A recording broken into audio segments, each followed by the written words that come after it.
یہ بھی شامل ہے۔ اب فقہی احکام کے اندر ایک چیز اور بھی آتی ہے، خواتین بھی اس لحاظ سے پوچھتی ہیں کہ حالت نجاست میں بھی درود پڑھا جا سکتا ہے، حیض کی حالت میں، نفاس کی حالت میں، جنابت کی حالت میں، اس طرح سے اور تو بہت جگہوں کے اوپر یہ ملتا ہے، یعنی سننے میں آتا ہے کہ خواتین اس کو کہتی ہیں کہ نہیں یہ تو بے احترامی ہے اور ذکر کو اتنے دنوں تک نہیں پڑھتی، حالانکہ ایسا نہیں ہے۔ اور حالت نجاست میں بھی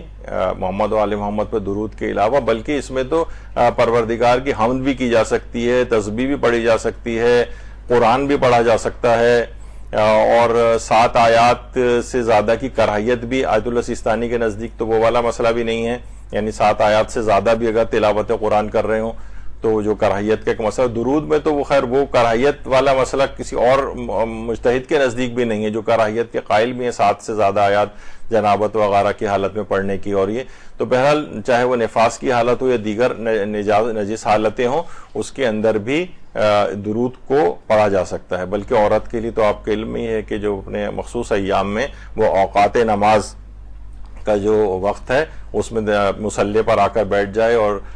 تسبیحات پڑھے، اذکار پڑھے، درود پڑھے، سلام پڑھے، تلاوت قرآن کرے، جس طرح سے بھی وہ اس کو گزار سکتی ہے۔ تو یہ والی چیز کا ذرا کانسیپٹ کو کلیئر ہونا چاہیے کہ حالت نجاست میں بھی یعنی ایک ایسی عبادت ہے کہ اللہ نے حالانکہ وہ چاہتا تو اس پہ پابندی بھی لگا سکتا تھا کہ بھائی، لیکن وہ کہتا نہیں اس حالت میں میرا بھی نام لے سکتے ہو اور یہ سب چیزیں بھی عبادت بھی انجام دے سکتے ہو۔